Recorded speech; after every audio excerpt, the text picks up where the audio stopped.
Welcome back to my channel. In today's video, we've got a very special guest here. Yes, very special because he's a very good friend of mine. I'll be introducing him soon. Don't forget to like, comment and subscribe.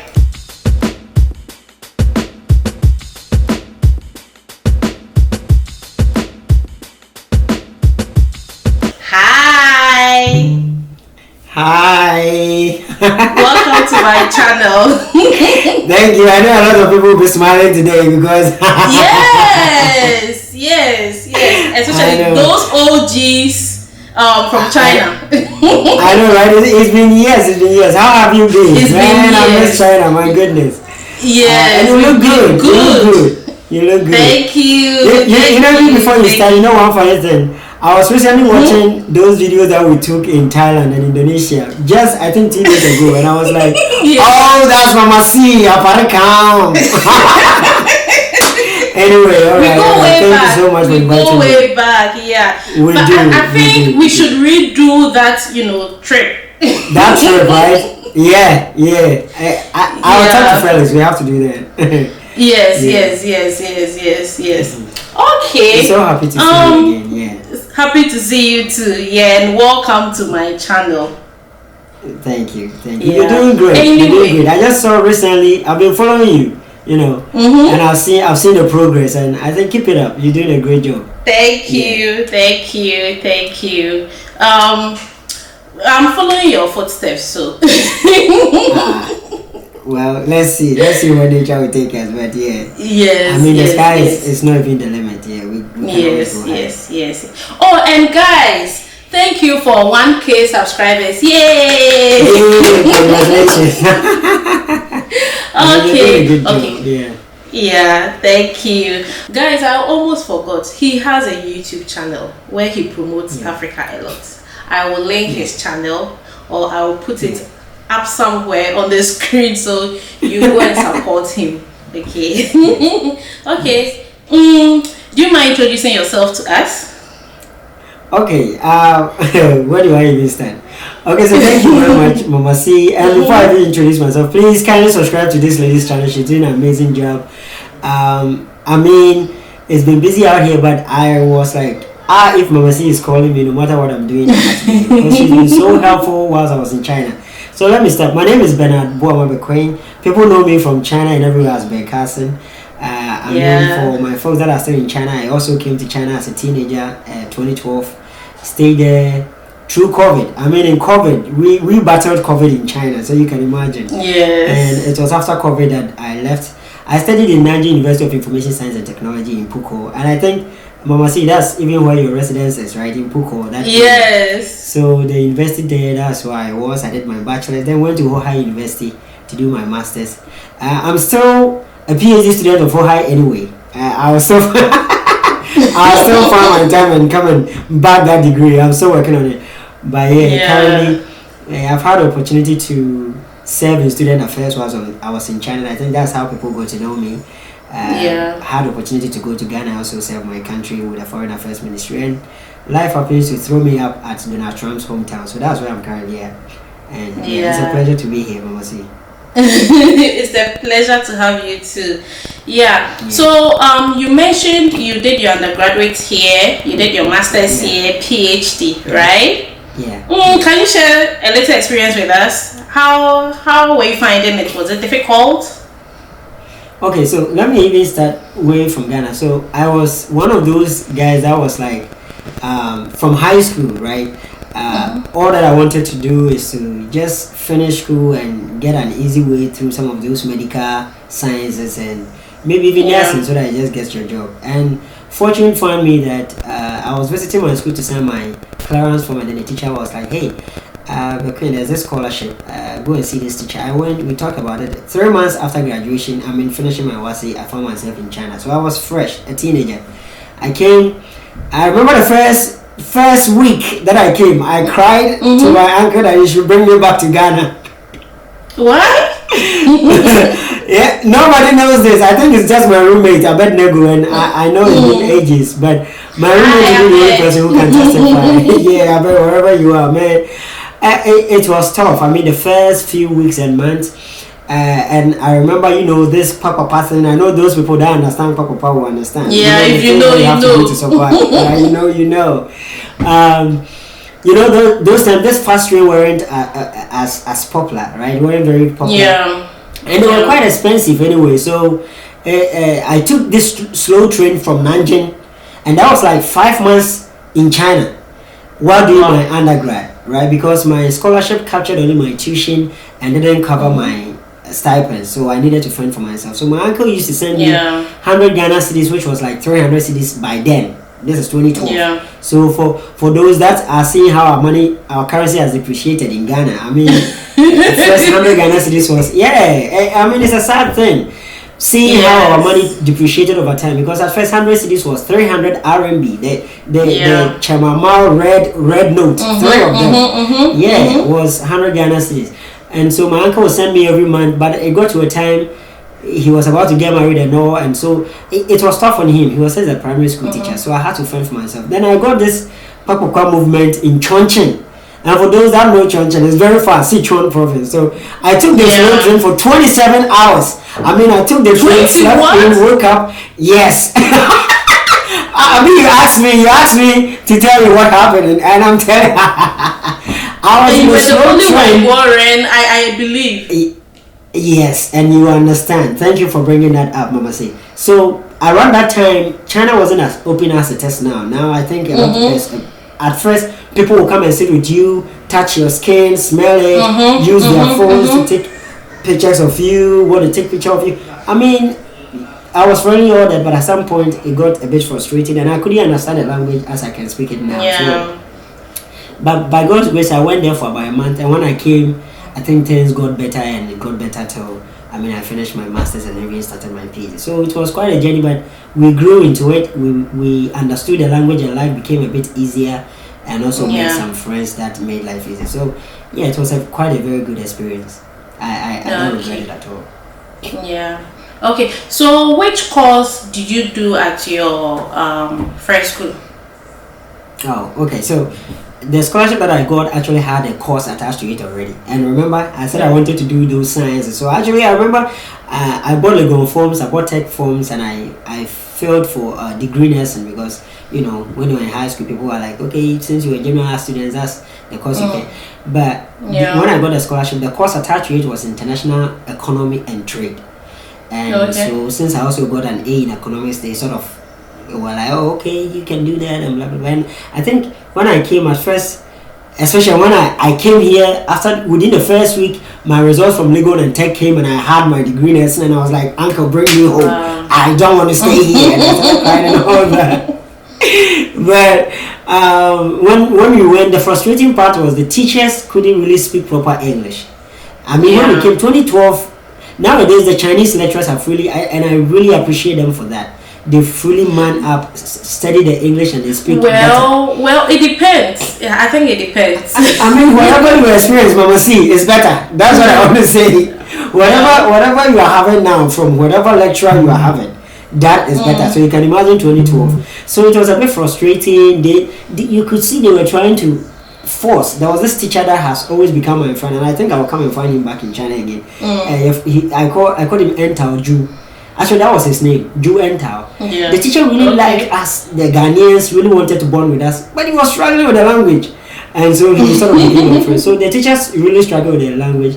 But I grew into the program. At first, I didn't like it because I thought I deserved to do my nursing in Ghana. But with time, I grew into the course. I began to like it. And I thought economics was an interesting thing.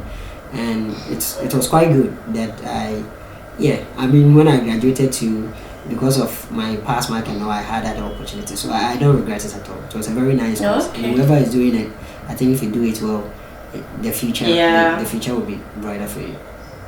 Yeah. And for your masters, what did you do? And PhD? Okay, so for masters, I did business administration at Hoha University, and I would say that was a hoot and a half because that course, I think I got one of the best supervisors that you can ever find. This female teacher that liked me for nothing that I did for her, until I think I realized that she loved me so much, cared for me so much, didn't even want me to stress to the point that I even went to one Chinese village, and then this guy, I think he's a famous artist, made this choreography for me, and the person that came to mind was my supervisor. I need to at least give this to her. And when I brought her that gift, I didn't know it was that worth. It was like worth something valuable. I brought it to her, and she was like, "How did you afford it?" And I was like, "Yeah, I bought it. I didn't know how much. I thought he was going to say like maybe 5,000, so that I could say, oh yeah, I could afford it." Then he's like, "Where did you get 30,000 yuan to buy this?" And I'm like, and then now down on me that I was lying. And at this point I had to tell the truth. I was like, okay, so I'll share.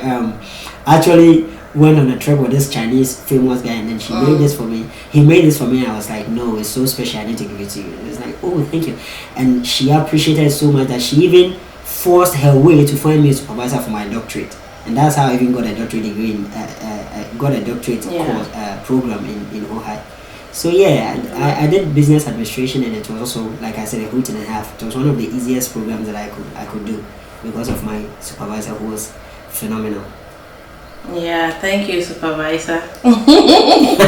Anyway, so you mentioned you were part of student politics. I know you were vice president of NUGS Nanjing, and then moved further to become the national NUGS organizer. How was it? Actually, okay, so I served in the capacity. So let me start from where it all began. So you know, I try to always be funny one way or the other, just make people laugh. I think that has been, I mean, one of my main traits. So people will be like, oh, this guy, maybe if you meet me for the first time, you might think I'm too serious. When you get to know me, you realize I might be the most jovial person you've ever met.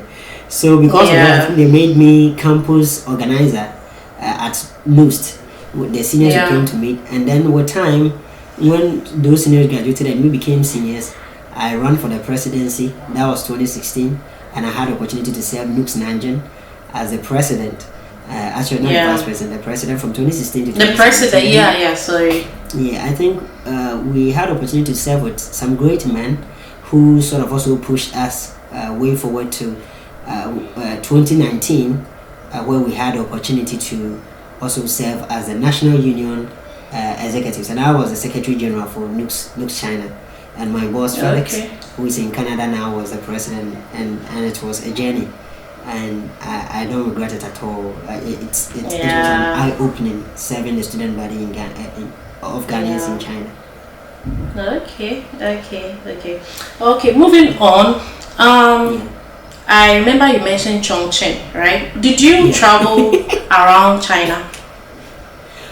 Oh yes. I mean, in Nanjing, especially when I started my masters, Nanjing became my home that I never lived in. Yes. And actually, that's why I say my supervisor was very good, because she realized I wasn't around, and she still sort of made way for me. She would make excuses for me, sort of put in letters to hold in for me and all that. And I didn't know why she was doing all that for me, but she was quite a person. So I traveled a lot. I could say out of the 33 main provinces in China, I could say I went like 20 of them. So I was way north. I roamed around. Chongqing, Jilin, Shenyang, Wuhan, Guangzhou, Shenzhen, like east, west, north, everywhere. Just everywhere. Were there any similarities or differences between these, provinces that you went to? Yes, extremely. So let me tell you, even Chongqing. Back then, So Chongqing, I mean, in terms of development, we all know that the eastern side of China is way developed than the west. But recently, it's the central China, like Chongqing, Chengdu, and all, have big metropolis or big cities. Yes. But if you go to the way west, and you see that there's some form of poverty.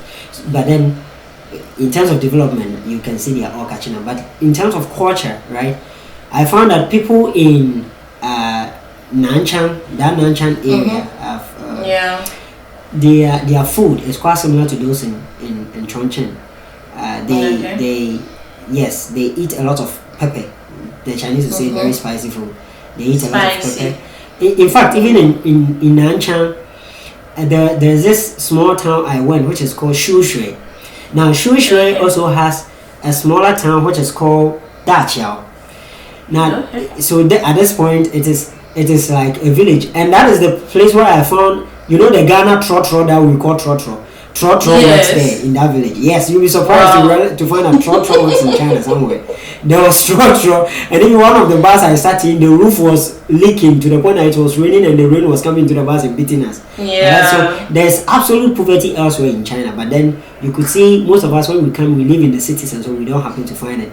But I can also say that even though poverty might exist, certain basic necessities of life are provided, like internet, electricity, and water and all those things. So it makes life a bit easier. If you don't have food to eat and at least you have a place to sleep, or your bills are cheaper, you can at least manage things. Not like what we have in Ghana, but yeah, I've been to all those places.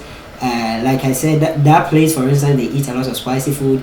If you go to the north, like when we went to, I think, Jalen, Shenyang, that area, they like a lot of, I think, noodles, right? Yeah, I think they eat a lot of noodles over there. And so there's some cultural differences. There was one place I went, it was surprising to know that it's in Jiangsu. There's a place in the northern part of Jiangsu there's a place called Suqian. Now Suqian, I know that side. Yes. I went to Suqian, and Suqian, there's a place called Harbin. Not Harbin.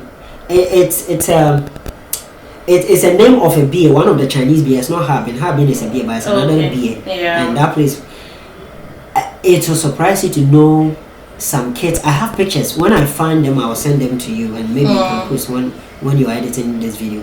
You can put it there. The abject poverty that we found. I even ended up. I thought of, let me even set up what do you call it, a philanthropy or something to go and have this. Yeah. I even forgot about my own country, how much poverty exists there. So, but I feel like China has managed some of these narratives well. Their government is trying as much as possible to help some of these. But yeah, I mean, China is not still counted as developing country for nothing. They are maybe second or third world largest economy, but then they are still counted as developing economy. So all these differences exist, especially if you travel. You see some of these cultural shocks. Yeah. Okay. I heard you mentioning foods here and there. Did you have any favorite Chinese food? Oh, okay. So don't tell me Mamanji. Okay, so Mamanji wouldn't be my favorite, right? If I should choose favorite food, I think all standard, I'll go for ramen, Nuro ramen. Ramen, okay. I'll go for Nuro ramen. I think that food was like my Ajenkwan all time like. Yeah. So I think I'll go for Nuro ramen. That might be, yeah. Okay. Would you advise anyone to come to China? Oh yes, I will. Now the point is, what I find with China is you have to come with a plan, and when I say a plan, come with an entry plan and an exit plan. If you do that, and I'll give you an example of some of my folks who have done that and it helped. If you come with no plan, you might end up wasting a lot of time. And I'm not saying anybody who is living there is wasting time. Those that have married like Mama, see, you are living your life. There's no time wasting. You are living your family. You are working and you are schooling. Things are good. But there are people who are still stuck. Maybe we went there with them. They are stuck as it stands now. They don't know what they are doing. They are probably in school for being in school sake just to maintain their status, and they are not really in there. Their spirit have already even left them there. I know there are a couple of them there. People who didn't really have an exit plan. At some point, I was a victim of that. I was sort of enjoying the steady water, just swimming with the tide, until I realized, hey, no, you got another life that you have to speed up some of these processes, and that is why I had to leave, right? So you have to come with a plan, and the system itself, when you come with a proper plan, the system itself will shape you to achieve those plans, help you to sort of work on it fast. I know this friend of mine, he's in Australia now, He came to Nanjing Audit University, no, Nanjing Agricultural University, close to the audit, that campus over there. That was where he was. And he made his plan that he wouldn't spend more than 4 years here because he had a wife, a girlfriend at home that he wanted to go and marry. Yeah. Stress and all that. He made sure that he finished his work. Because China will tell you that, oh, PhD is 4 years, but I know you can extend to like 7 years. And before you realize, you will be there like 8-9 years because you think you have time, right? So come with a plan, come with your exit strategy. If you want to go to another country, make the plan, start putting in the effort right from day one. And I can tell you, I had this friend, Mr. and Mrs. Libanda, you might know them. I was in the same school with them. They had an exit plan. Right after we finished our bachelor's degree in 2016, the husband was moving to UK. And I thought, man, I've gotten a master's in China. Let me just read with a tide. What am I rushing for? He went a year later. He took the wife with him to the UK. They finished their masters in a year, and I was doing masters in China for 3 years. They did their masters for a year, did their PhD there for 3 years. So while I was finished with my masters and it was my first year PhD, they had finished with their PhDs. Now these people are working with UN and they are traveling the world as if they don't even care.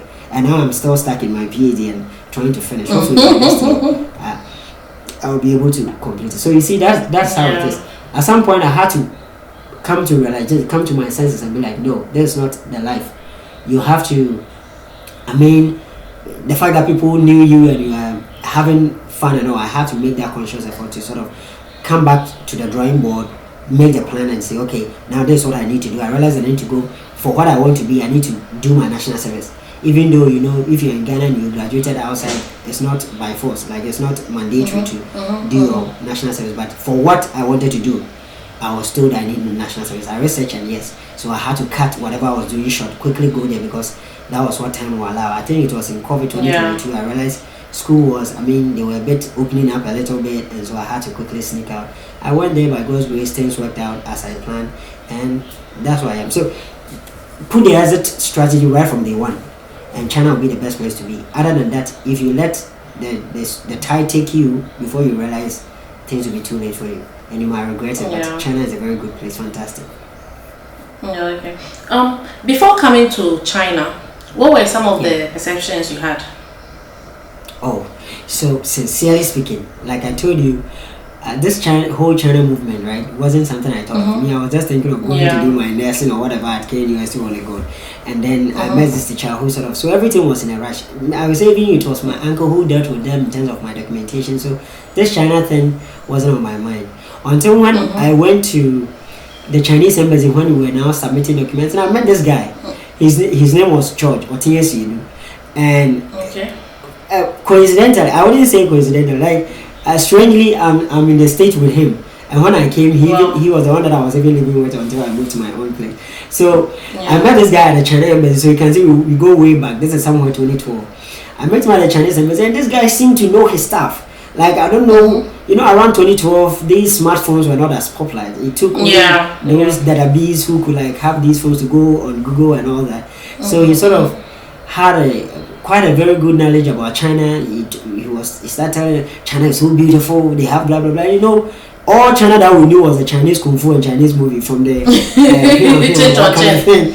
But this guy was like telling us a whole new China until I touched down at Bayun Airport in Guangzhou. And I was, baffled. Like, I just couldn't believe my eyes, what I was saying. Like, what? Skyscrapers, the vast airport. In fact, where the flight touched down to where it taxied to the main terminal, I could say we taxied for like 30 minutes. That is how vast that airport and their runways are. So that was it. I was quite bewildered, yeah. Okay. Any cultural shocks? In China, yes. Can you share? Yeah, I think the fact that when we came and people sort of hadn't seen a lot of black people, and so when you were on the bus or people would sort of want to come and take pictures with you, touch you and smell you, and they had a common term for us, that term like Fijo. They just tell you. At first I didn't understand, but when I understood Chinese and I realized how demeaning that was, it's so at some point, I think for about some 2 years of my life in the middle in China, anytime I step out, I was having this Beat by Dre earphones on, not because I'm listening to music, because it has noise cancellation, so I wouldn't hear any Chinese talking about me. So I think that wasn't a very good experience. But with time, I think I also got to understand them, and we blended. I got some Chinese friends, and so I took the earphones off. It became part of me. I mean, I was used to now. So that was a culture shock for me, but I think I got used to at some point. You got used to it. Okay. So during your stay here, did you ever travel back home? I went home in 2018, and I think in that same 2018 was when we did the 6 countries in Asia. So that and you know what? When we came back, I went to Japan alone, right? I went to Japan in June before I went home. So I went home once, and then until 2022 when I left again. Like I said earlier, we should redo that trip again. We have to do that trip. I have those pictures. I'll send some to you. It was amazing. You should. So now you're in the US, right? Yes, please. Yes. So any similarities between these 2 countries, China? In fact, 3 countries: Ghana, China, US, because you've been to these countries, right? I mean, you've stayed in these countries. Yes, and I think any similarities, any differences? Well, so I'll tell you, if you've lived in Ghana and you move to US, things will be faster for you. You will think, oh, okay, these people are way advanced in technology. I think, they are doing well. And I think, but if you've lived in another country like China, where things move fast with lightning speed, and you come here, you realize, oh, okay, Ghana is very slow, China is fast, and America is a bit slow. I'm saying this because China, it's I would say a communist or socialist state, you can say that, where the central government sort of plans everything, so when they say they want to do this, they just do it. But here is full capitalist, and when you speak about capitalist, things are done by individual and private companies, so they do it at their own pace. If it's not fetching them money, nobody's doing it. So in China, where for instance you get a fast train that is made by the government, controlled by the government, and so wherever route that they want to put it, they have to put it. Here, if you want to put a railway line and it passes through somebody's land, you might end up using your whole family investment to pay for that part where you put the rail line. So lands are owned by individuals, rail lines are owned by private companies and all that. So you wouldn't find those speed train and as many as you want to find, right? So unless you go to those major cities like New York and Co, where you might find like major subways and all that, but other than that, here everything is privatized. So people drive their cars. You have to drive literally everywhere you want to go. Buses work, but not as much because almost everybody has a car, and it makes things slower for me because if I want to drive to a place where it will take me 2 hours in China, that would be 25 minutes by a fast train. So I feel like China is a bit fast, and I think China, they play with technology, but here I think they are a bit more careful because if you tamper with technology and you end up causing havoc, you'll be sued. So people are a bit, manageable with technology and how you want to do it. But the freedom you get in terms of doing things on your own and all that, you get that freedom one way or the other. So that's what you mentioned you schooled a bit in Ghana, schooled a bit in China, and now you are schooling in the US. Any similarities there in terms of the schools or differences? So the similarity will be maybe in terms of technology, the introduction of technology, and how here in the US school is done. The platform that COVID time we were using in China, right, for studies and all that. America is like a full-time thing. Every school, that's where you take your courses, submit your assignment and all that. Most of the schools use Canvas, not Canva that we use for editing. This is called Canvas. They have different tools, but so that's what most of the schools use. You submit assignment there. Teachers and supervisors will upload documents there for you. Course materials for the semester, everything is uploaded. Course sequence and everything is there. And in terms of work experience, here you get 20 hours to work, but it has to be just on campus. China, I think at some point they introduced that, but I think at some point they took it off again. But if you are a student and you're on scholarship in both countries, like America and China, I think living in China will be much more easier. Yes, because yes, here you might get your stipends, but the money might not be enough because everything else is also bought in dollars and they're expensive. Your rent alone might take like 1/3 of your salary. But in China, if you have scholarship with stipends, mostly you are not paying rent, right? So I think it makes life a bit easier and comfortable. Yeah. But yeah, I'm enjoying both, and it's quite an experience. Yeah, I'm enjoying both. Yeah. Okay. Given the opportunity, would you come back to China?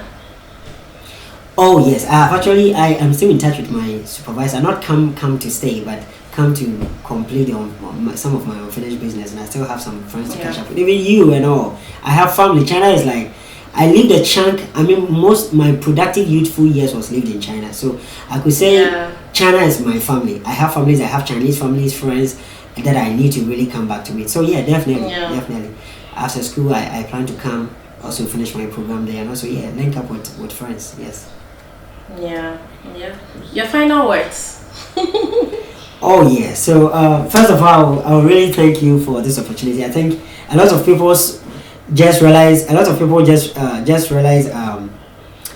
I left, like I was nowhere to be found, and so some people who realized that after a year or two were like, man, that's all of a sudden we don't hear from you.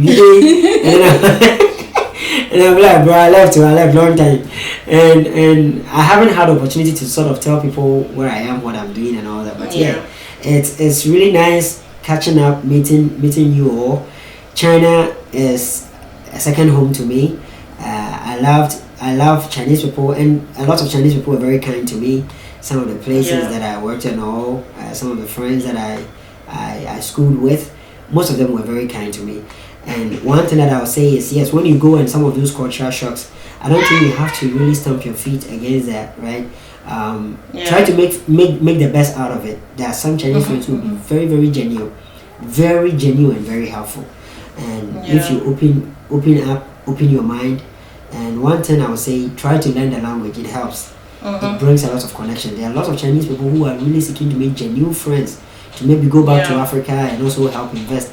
In fact, that's what my channel is even about, trying to go back to Africa and invest. People who really want to do proper investment, right? So maybe you might be a channel. I know this guy who was in CPU. I don't know if it was Nigerian Medical School or CPU. And his name was Tony. He even became NUGS Nigerian president at some point. This TikTok guy who made this Chinese friend. And now they form what they call Kiku in Ghana. It's an online mall, and that guy is doing well because that Chinese guy trusted him. They went to Ghana, established, and they are in a lot of African countries now. So you might get a very good connection based on the interaction you have. As I speak now, my supervisor in China linked me with one Nigerian governor who wanted me to come back to China, I think last year, so that we can plan a trip to Ghana. But I'm still trying to put things together here. I cannot come now. That's why I say I need to come to China. When I come, you never know.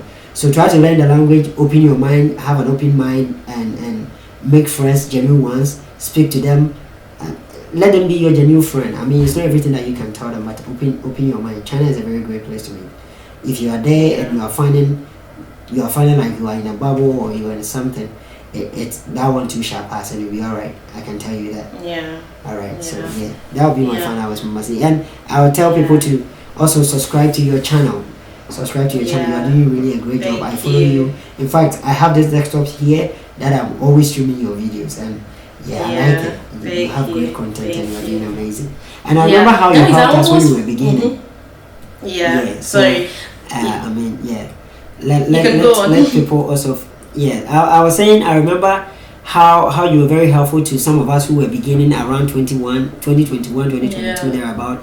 You were almost pushing people to subscribe to our channel and promote it, and I'm always grateful to that. So guys, don't forget to share, subscribe, press the like button, and I mean, there are great content here, and I'm very happy to be here, honestly.